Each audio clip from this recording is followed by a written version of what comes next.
Hello, I'm Liz Dennison, and this is Historiography, or History A377, subtitled The Uses and Abuses of History.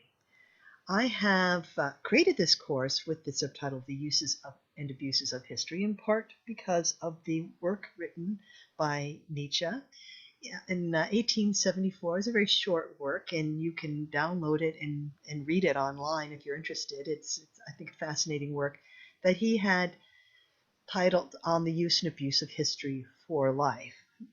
Essentially, what is the importance of history for life? Particularly, what is the importance of history for a younger generation? So this will be something that I hope that we return to repeatedly for this semester. But first things first, please print out a copy of the syllabus, read the syllabus, and refer to the syllabus early and often. The syllabus is essentially your roadmap for this class, and because this is an online course, it is very important to make sure that as a student you're very aware of the weekly requirements and the due dates and what's going on. So please refer to the syllabus often and make sure you're aware of what's going on. It's more difficult, I think, in terms of an online course than with an in-class course to make sure that you stay on top of everything. And the classroom for an online course is your weekly folders that you go into every week. And I recommend that you make every effort to get into your classroom or your weekly folder by Monday of each week, because there are discussions that will require that you start discussing early and often. There will be assignments that you will need to get a start on also early in the week. So please go to your weekly folders and see what's going on each week and try to do that as soon as possible. There are a series of discussions, and those are very important, in part because that helps to provide a degree of student engagement, of students getting to work with other students in an online course. So these 5 class discussions, they do require students to begin to respond to a prompt early rather than later. If a student does not join into a class discussion until 11:58 on the night of the deadline, it's very difficult for that student to be engaged in the discussion and for other students to respond to that student's prompt. So please make every effort to join the discussion early and return back to the conversation of the discussion as frequently as possible at an early time.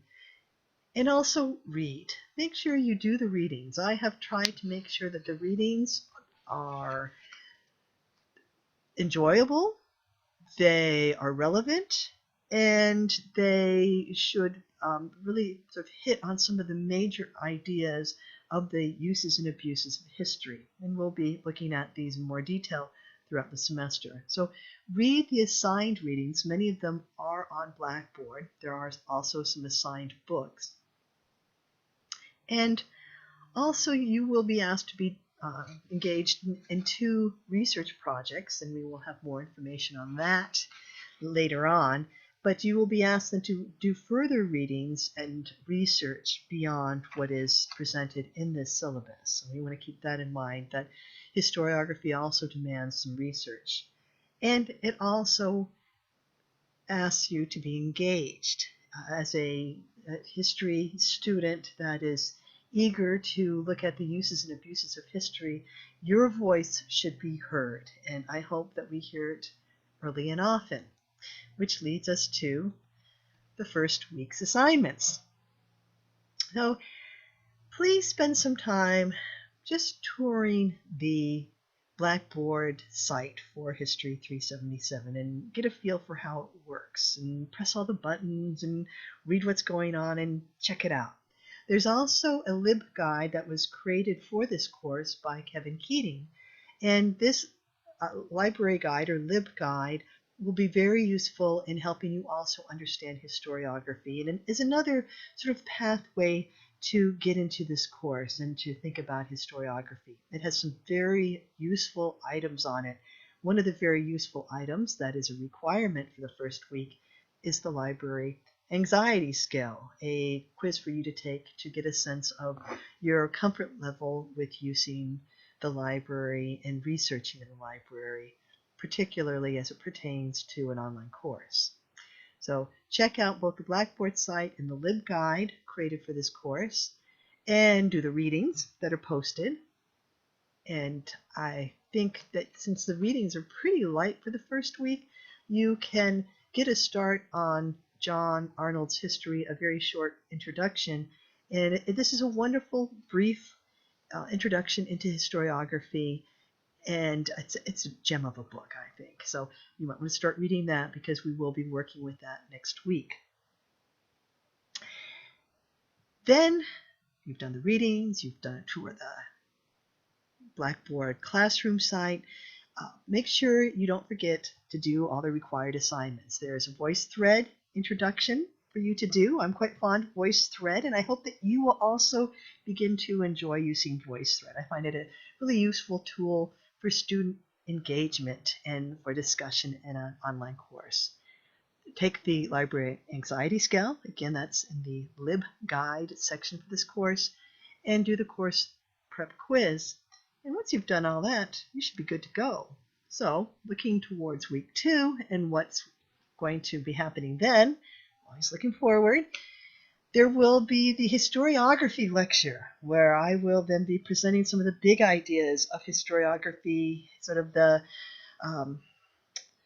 brief historical tour of the development of history as an idea and a practice and a discipline.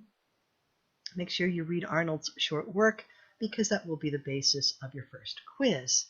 And as I've mentioned already, quite fond of the VoiceThread, the first quiz will be a VoiceThread. So make sure you've got the VoiceThread figured out.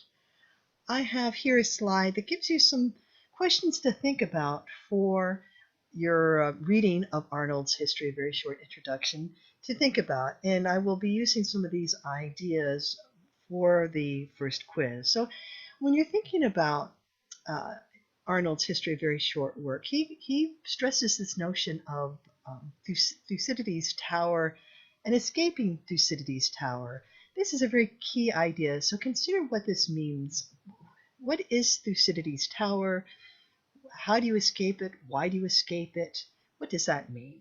Secondly, think about how Arnold shifts his emphasis on the words true and story and his repeated use of the phrase of true story for this work.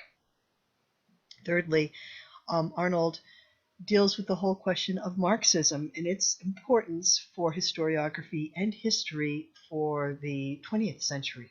So think about how Arnold works with Marxist thought and its influence on historiography, and what he means when he states practically all historians writing today are Marxists, with a small m. And the fourth question poses kind of a fun question, is kind of throwing out there, is to name 2 individuals who you consider to be great men or women in history and briefly explain their significance. And name 2 great events in history and briefly explain their significance. And what do your choices tell us about your views of history? So these are just things to think about as you read this very short work. And we will be working with some of these ideas then as we work with Arnold's very short introduction to history. And I will leave you with just some ideas about what it means to think historically, because that's sort of the big underlying premises of historiography, is how to think historically, how to be engaged historically, how to do history. So these are sort of the 5 C's of historical thinking, or the 5 C's of doing history. And they're essential for history, and we'll be coming back to these again and again. So start thinking about these 5 C's of historical thinking, with one added by me. And the first one, changes over time and continuity over time, is a key, essential idea of history. What what happens? Is there more change or more continuity? And so this is a very debatable issue in terms of history, whether things change more or actually remain the same. The question of context. For historians, context is everything. It's like a realtor where it's real estate, location, location, location. For historians, it's context, context, context. It frames everything. It guides our understanding to everything. Causality is also a key idea, that there's no monocausal element in history. History happens through this very messy process of multiple factors. And because it is so messy, it leads to many different readings or interpretations of the past. Contingency is also something that we need to be mindful of, because contingency, I think, shows us that history has maybe a great sense of irony, that there's a difference between sort of intentions and outcome often because of the role of contingency in history. And every historical outcome depends upon a number of prior conditions, and many of those prior conditions were unintended, unanticipated, and so the outcome is very different than what had been hoped for. Complexity, again, history is messy. It's very complex, and it is something that demands analysis and a great deal of thought. And so that's why I ask you to please think about history and contemplate its meaning and enjoy it. Spend some time contemplating history, thinking about it.